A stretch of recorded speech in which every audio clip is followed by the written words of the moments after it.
आप सभी का विधिक ज्ञान में स्वागत है। साथियों, आज हम डिस्कस करेंगे section 125 CrPC, order for maintenance of wives, children and parents. Section 125 एक क्या कहता है कि जब भी कोई व्यक्ति जिसके पास की सफिशिएंट मीन्स है वह निग्लेक्ट कर रहा है या रिफ्यूज कर रहा है मेंटेन करने के लिए उपरोक्त को, वाइफ, चिल्ड्रन एंड पेरेंट्स को, तो यह तीनों ही जो हैं अपना दावा प्रस्तुत कर सकते हैं मेंटेनेंस के लिए। सेक्शन 125(1) ए कहता है कि his wife unable to maintain herself, यानी कि उसकी पत्नी जो है अपने आप को मेंटेन करने में समर्थ नहीं है। 125(1) बी, हिज लेजिटिमेट और illegitimate minor child, whether married or not, unable to maintain itself, यानी कि उसके लेजिटिमेट या इलेजिटिमेट माइनर बच्चे मैरिड हों या ना हों, वह अपने आप को मेंटेन करने में असमर्थ हैं। ऐसी परिस्थिति में वह भी अपना मेंटेनेंस का दावा प्रस्तुत कर सकते हैं। सेक्शन 125(1) सी क्या कहता है कि हिज लेजिटिमेट और illegitimate child not being a married daughter, यहाँ मैरिड डॉटर की बात नहीं की गई, जो कि मेजर हो चुके हैं, वो हैज अटेन्ड मेजोरिटी, लेकिन वो जो बच्चे हैं वो किसी फिजिकल या मेंटल एबनॉर्मलिटी की वजह से असमर्थ हैं अपने आप को मेंटेन करने में, तो यह भी मेंटेनेंस के लिए दावा प्रस्तुत कर सकते हैं। सेक्शन 125(1) डी कहता है कि जो उसके माता या पिता हैं वो अपने आप को मेंटेन करने में असमर्थ हैं। ऐसी परिस्थितियों में भी जो ये माता पिता हैं ये मेंटेनेंस के लिए अपना दावा प्रस्तुत कर सकते हैं। और इन सब उपरोक्त परिस्थितियों में जब दावा प्रस्तुत किया जाएगा तो जो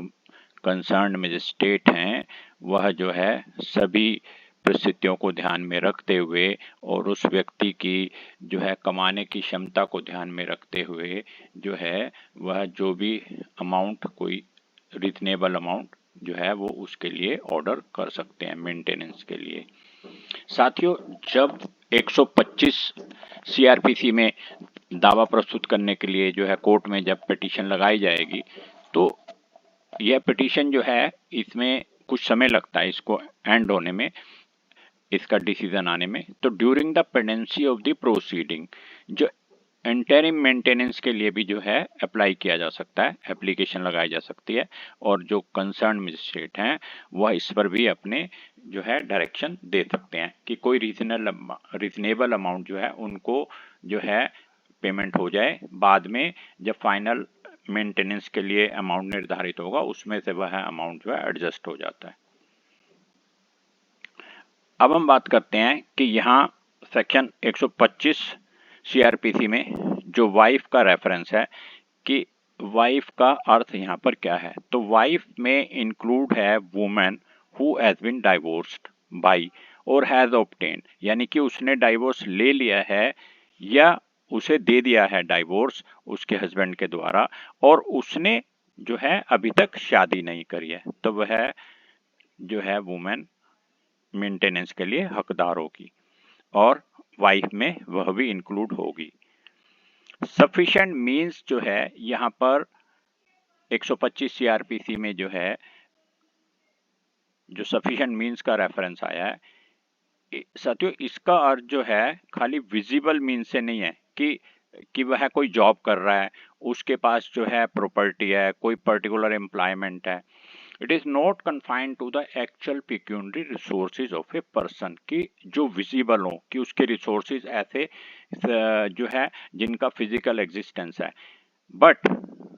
it refers to the earning capacity of man, यानी कि वो कमाने की क्षमता क्या है उसकी। अब कोई व्यक्ति ऐसे भी हो सकता है कि वह जानबूझकर काम ही ना कर रहा हो लेकिन वो हेल्थी है और वो जो है, तो कोर्ट ऐसे में प्रज्यूम करता है कि जो है उसके पास ऐसे मीन्स हैं जो उसको जो है अपनी वाइफ को या चिल्ड्रन को या अपने माता पिता को जो है उसको सपोर्ट करने के लिए वह जो है सफिशिएंट उसके पास मीन्स हैं, चाहे वह अनएम्प्लॉयड भी हो। तो इसलिए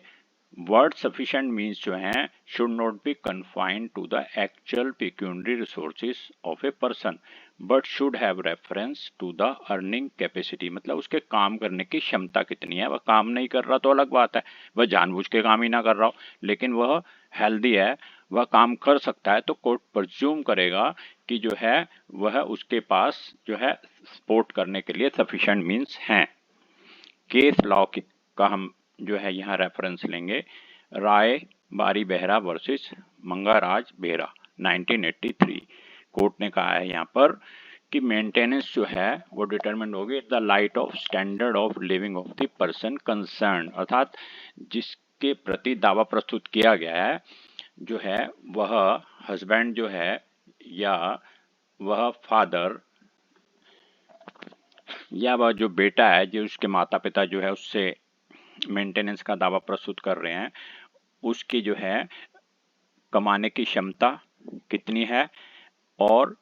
वह जो है चाहे इंसॉल्वेंसी ऑफ द पर्सन जो है वो भी इसमें जो है उसको भी कंसीडर नहीं किया जाएगा कि वह व्यक्ति जो है अपने आप को इंसॉल्वेंट शो करना चाहता है, साबित कर दिया उसने कि मेरे पास तो कोई साधन भी नहीं है, तब भी कोर्ट जो है इस चीज को कंसीडर करेगा कि उसके काम करने की क्षमता कितनी है। यह मटेरियल होगा इसमें। दूसरा केस हम डिस्कस करते हैं, तारक शाह वर्सेस मिंटू शाह 1984। कोर्ट ने इसमें कहा है कि इंसॉल्वेंसी ऑफ द हस्बैंड जो है ये भी मैटर नहीं करती, capacity to earn being there on him, यानी उसके अंदर काम करने की क्षमता होनी चाहिए, और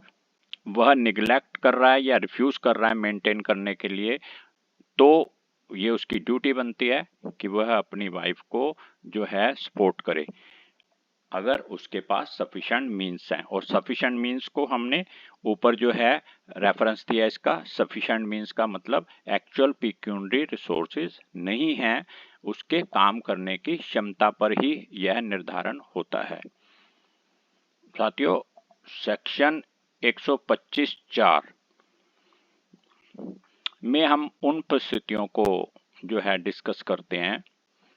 कि जब कोई वाइफ जो है वो एंटाइटल नहीं होगी इस मेंटेनेंस अलाउंस के लिए या एंटरिंग मेंटेनेंस के लिए या एक्सपेंस ऑफ प्रोसीडिंग्स के लिए जो है वह एंटाइटल नहीं होगी। कब? सेक्शन 125(4) सब क्लास 1 क्या कहता है, if she is living in adultery, तो वह जो है एंटाइटल नहीं होगी मेंटेनेंस के लिए।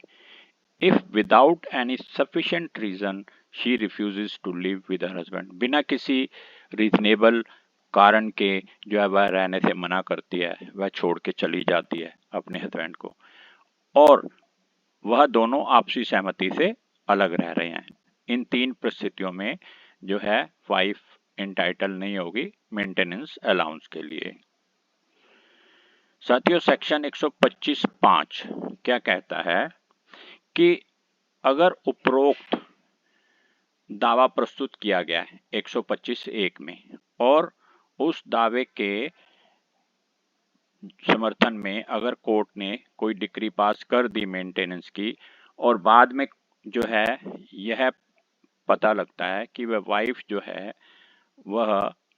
एडल्ट्री में थी, या विदाउट सफिशिएंट रीजन जो है उसने रिफ्यूज किया हस्बैंड के साथ रहने को, या वह म्यूचुअल कंसेंट से अलग रह रहे थे, तो ऐसे में वह ऑर्डर जो है कैंसिल किया जा सकता है। तो साथियों, अब हम फिर मिलते हैं नेक्स्ट वीडियो में। नमस्कार, थैंक यू वेरी मच।